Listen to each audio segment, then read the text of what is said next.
সবাইকে জয় যিশু। আজকে আমাকে এখানে আনার জন্য ধন্যবাদ ঈশ্বরকে যে আজকে আমাকে এই সুযোগ দেওয়া হয়েছে। আজকে ৭৭তম স্বাধীনতা দিবসে আমি প্রথমে ধন্যবাদ জানাই reverend Teja Rao achari and his wife Pastor Kamini Rao Achari and his two sons Pastor Samuel Rao Achari and Pastor Srivan Rao Achari. And I want to thanks to give all the believers present here and young pastors. Thank you all of them. আমি স্বাধীনতা দিবসের উপলক্ষে অল্প কিছু বক্তৃতা দেব। আজকের এই বিশেষ দিনে আমরা একত্রিত হয়েছি ভারতের স্বাধীনতা দিবস উদযাপন করার জন্য। এই দিনটি প্রতিটি ভারতবর্ষের হৃদয়ে বিশেষ স্থান অধিকার করে আছে। 1947 সালে 15ই আগস্ট এই দিনে আমরা পরাধীনতার শৃঙ্খল থেকে মুক্তি পেয়েছিলাম। স্বাধীনতার এই অমূল্য দিনটি আমাদের স্মরণ করিয়ে দেয় সেই বিপ্লবীদের, সেই শহীদদের যারা তাদের নিজের জীবন উৎসর্গ করে আমাদের এই স্বাধীনতা এনে দিয়েছিলেন। ভারতের স্বাধীনতা সংগ্রামের ইতিহাসে বহুদিনের। 1757 সালে পলাশী যুদ্ধের পর থেকে ভারত ব্রিটিশ শাসনের অধিকারে চলে গিয়েছিল। আমাদের দেশের মানুষ ধীরে ধীরে বুঝতে পেরেছিলেন ব্রিটিশ শাসনের অধীনে তাদের জীবন দুঃখ কষ্ট ভরপুর। আমাদের স্বাধীনতা হরণ করা হয়েছে। আমাদের শিক্ষা, সংস্কৃতি, আমাদের জীবনযাত্রা সবকিছুই বিদেশিদের হাতে চলে গিয়েছে। এরপর শুরু হলো আমাদের স্বাধীনতা সংগ্রামের নতুন অধ্যায়, সশস্ত্র বিপ্লব। 1857 সালে সিপাহী বিদ্রোহ, যা ভারতের প্রথম স্বাধীনতা সংগ্রামের নামে পরিচিত। এই 1757 সালে সিপাহী বিদ্রোহের ব্যাপারে আমি একটা কথা বলবো। সেই 1857 সালে সিপাহী বিদ্রোহের সময় এক রাইফেল সেই সিপাহীদের মধ্যে ইন্ট্রোডিউস করা হয়েছিল। সেই রাইফেলটার নাম হচ্ছে এনফিল্ড রাইফেল। আর সেই রাইফেলের মধ্যে একটা গুলি ভরা হতো টোটা, আর সেই গুলির মধ্যে ছিল শুয়োর এবং গরুর চর্বি মাখানো। আর সেই বুলেটটা একটা প্যাকেটের মধ্যে ভরা থাকতো, আর সেটা দাঁত দিয়ে ছিঁড়ে তার মধ্যে লাগানো হতো। তার মধ্যে এই যে শুয়োর বা গরুর চর্বি লাগানো, এটা আমাদের যে সিপাহীরা তারা মনে করেছিল যে আমাদের ধর্মের আঘাত করার জন্য এটা বড় একটা পদক্ষেপ। তার জন্যই সিপাহী বিদ্রোহ শুরু হয়েছিল। আর সেই সিপাহী বিদ্রোহ মঙ্গল পাণ্ডে, লক্ষ্মীবাই, তাতিয়া টপি, কনওয়ার সিং এর মতো সাহসী সৈনিকদের নেতৃত্বে সিপাহী বিদ্রোহ শুরু হয়েছিল।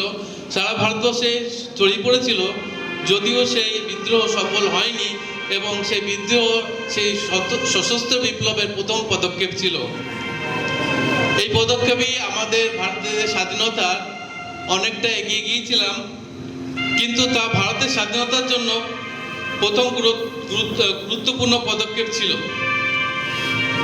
1915 সাল মহাত্মা গান্ধী দক্ষিণ আফ্রিকা থেকে ভারতে ফিরে এসেছিলেন, এবং অহিংসা দ্বারা তিনি সমস্ত ভারতবাসীকে উদ্বুদ্ধ করেছিলেন। তার নেতৃত্বে ভারতের স্বাধীনতা আন্দোলন একটি নতুন গতি পেয়েছিল। গান্ধীজির অহিংসা এবং সত্যাগ্রহের মাধ্যমে স্বাধীনতা আন্দোলন চালিয়ে যান। 1920-21 সালে অসহযোগ আন্দোলন, 1930 সালে লবণ সত্যাগ্রহ, 1942 সালে ভারত ছাড়ো আন্দোলন। এইসব আন্দোলন ভারতবাসীদের মধ্যে স্বাধীনতার অদম্য ইচ্ছা জাগিয়ে তুলেছিল। গান্ধীজির সাথে নেতাজি সুভাষচন্দ্র বসু, পণ্ডিত জওহরলাল নেহেরু, সর্দার বল্লভভাই প্যাটেল, ভগৎ সিং, চন্দ্রশেখর আজাদ, রানী লক্ষ্মীবাই প্রমুখ মহান দেশপ্রেমিকদের নামও আমাদের গৌরবময় ইতিহাসে স্বর্ণাক্ষরে লেখা আছে। তারা প্রত্যেকেই নিজেদের জীবন উৎসর্গ করে ভারতকে স্বাধীনতা এনে দিয়েছিলেন। 1947 সালে 15ই আগস্ট ভারতের একটি ঐতিহাসিক দিন ছিল। এই দিনটি ছিল ভারতবাসীর বহু সংগ্রামের ফল। ব্রিটিশ সরকারের সাথে বহু আলাপ ও আলোচনার পর লর্ড মাউন্টব্যাটেন অধীনে ব্রিটিশ সরকার ভারতকে স্বাধীনতা দেওয়ার সিদ্ধান্ত নিয়েছিলেন, কিন্তু স্বাধীনতার সাথে সাথে ভারতকে দুই ভাগে ভাগ করে দেওয়া হয়েছিল। ভারত এবং পাকিস্তান, যে ভারত এবং পাকিস্তান মিলে এক আমাদের বিশাল দেশ ছিল, সেই ভারত এবং পাকিস্তানকে দুটি ভাগে ভাগ করে দেওয়া হয়েছিল। এই বিভাজন একটি দুঃখের অধ্যায়, কিন্তু স্বাধীনতা পাওয়ার আনন্দে এই দুঃখ কিন্তু ম্লান হয়ে গিয়েছিল। স্বাধীনতার পর আমাদের যে দায়িত্বগুলো এখন পালন করা উচিত, স্বাধীনতা লাভ করার পর আমাদের সামনে নতুন দায়িত্ব এসেছিল আমাদের দেশকে উন্নতির পথে নিয়ে যাওয়া, দারিদ্র্য, অশিক্ষা, অসাম্য দূর করা এবং আমাদের দেশের মানুষের জীবনের সুস্থতা ও সমৃদ্ধি আনার জন্য।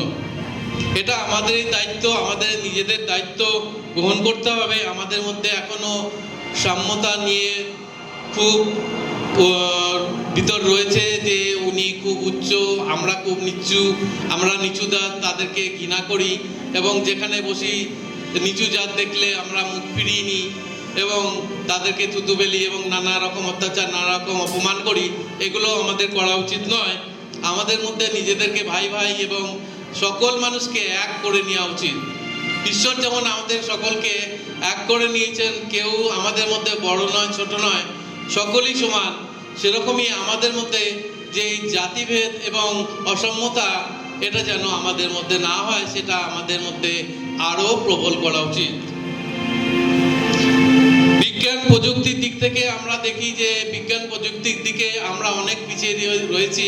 যদি আমরা অনেক উন্নতি করেছি স্বাধীনতার পর থেকে, আমাদের অনেক বড় বড় হসপিটাল তৈরি হয়েছে আমাদের জীবন রক্ষার জন্য এবং অপারেশন থিয়েটারের জন্য বিশেষ ধরনের প্রযুক্তিবিদ্যা লাগানো হয়েছে মানুষকে জীবন উদ্ধার করার জন্য। তবু আমাদের প্রযুক্তিবিদ্যায় আমরা অনেক পিছিয়ে রয়েছি এবং সেই প্রযুক্তিগত যাতে আমাদের আরও উন্নতি হয় এবং আমাদের সেই সমস্ত দিক থেকে চিন্তাধারা করতে হবে এবং আমাদের সেই নতুন প্রজন্মকে আরও উদ্বুদ্ধ করতে হবে। আজকের এই স্বাধীনতা দিবসের দিনে আমাদের সকলের মনে করিয়ে দিতে চাই, সেই স্বাধীনতা কোনো মূল্যবান উপহার নয়, এটি একটি দায়িত্ব। আজকের প্রজন্মের দায়িত্ব হলো এই স্বাধীনতা রক্ষা করা এবং আমাদের দেশের মর্যাদা অক্ষুণ্ণ রাখা। আমাদের মধ্যে দেশপ্রেম, সাহস, আত্মবিশ্বাস এবং ঐক্যের ভাব থাকতে হবে। আমরা যদি সত্যিকারের স্বাধীন দেশ করতে চাই, তবে আমাদের সমাজে সমস্ত অন্যায়, অসাম্য এবং দুর্নীতিকে দূর করতে হবে। আমাদের দেশে এখনো অনেক জায়গায় দেখা যাচ্ছে এবং দুর্নীতিতে ভরে রয়েছে। সেই দুর্নীতিকে আমাদের মধ্যে দূর করতে হবে। এই দুর্নীতি দূর না করলে আমাদের দেশে উন্নতি সম্ভব নয়।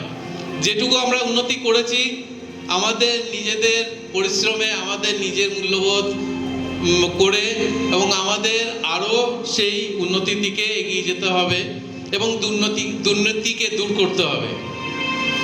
অবশেষে আমি বলতে চাই যে স্বাধীনতা দিবস আমাদের সকলের জন্য গর্বের দিন।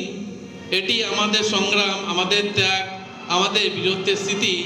আজকের দিনে আমরা এই সকল বীরদের স্মরণ করি যারা তাদের জীবন উৎসর্গ করেছেন আমাদের স্বাধীনতার জন্য।